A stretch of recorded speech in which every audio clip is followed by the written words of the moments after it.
فضائل صدقات کا بیان چل رہا ہے، صدقے کی فوائد۔ اگر آپ نے ہمارے چینل کو ابھی تک سبسکرائب نہ کیا ہو تو سبسکرائب کیجیے، اگر ویڈیو پسند آئے لائک کریں، کمنٹ کیجیے، شیئر کیجیے۔ آگے آتے ہیں صدقے کی فوائد۔ صدقے کی کیا فوائد اللہ نے رکھے ہیں؟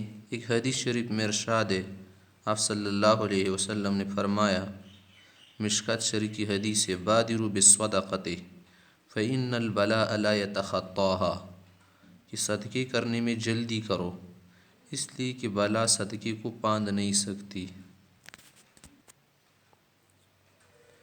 کنز العمال کی کئی احادیث میں یہ مضمون آیا ہے کہ اپنے بیماروں کی دوا جو ہے صدقے سے کرو، اور تجربہ بھی اس کا شاہد ہے کہ صدقے کی کثرت سے بیماری کو شفا ملتی ہے۔ ایک حدیث میں آیا ہے کہ صدقے سے بیماروں کا علاج کرو، اور صدقہ جو ہے نا یہ کیا کرتا ہے، ابروریزیوں کو ہٹاتا ہے اور بیماریوں کو بھی ہٹاتا ہے، اور نیکیوں میں اضافہ کرتا ہے اور عمر بڑھاتا ہے۔ تو صدقے کے جو فوائد ہیں نا، دنیاوی بھی ہے اخروی بھی ہے۔ ایک حدیث شریف میں آیا ہے کہ صدقہ کرنا 70 بلاؤں کو روکتا ہے، جن میں سے کم درجے کی جو بلا ہے نا، جو زام کی اور برس کی بیماری ہے۔ ایک حدیث میں آیا ہے کہ اپنے تفکرات اور غموں کی تلافی صدقے سے کیا کرو، کہ اس سے تفکرات اور غم دور ہوتے ہیں، اور اس سے اللہ تعالیٰ تمہاری مضرت کو بھی دفع کرے گا اور تمہارے دشمن پر تمہاری مدد کرے گا۔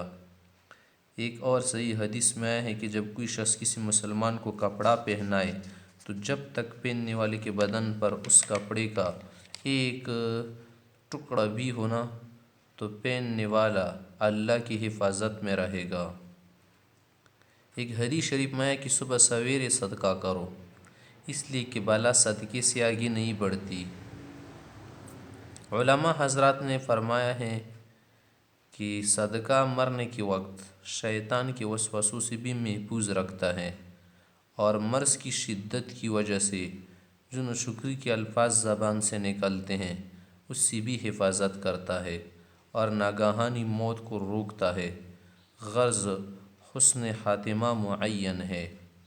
ایک حدیث میں آیا ہے کہ صدقہ قبر کی گرمی کو زائل کرتا ہے، اور آدمی قیامت کے دن اپنے صدقے کی سائے میں ہی رہے گا، جتنا زیادہ صدقہ ہوگا اتنا اس کا سایہ زیادہ ہوگا۔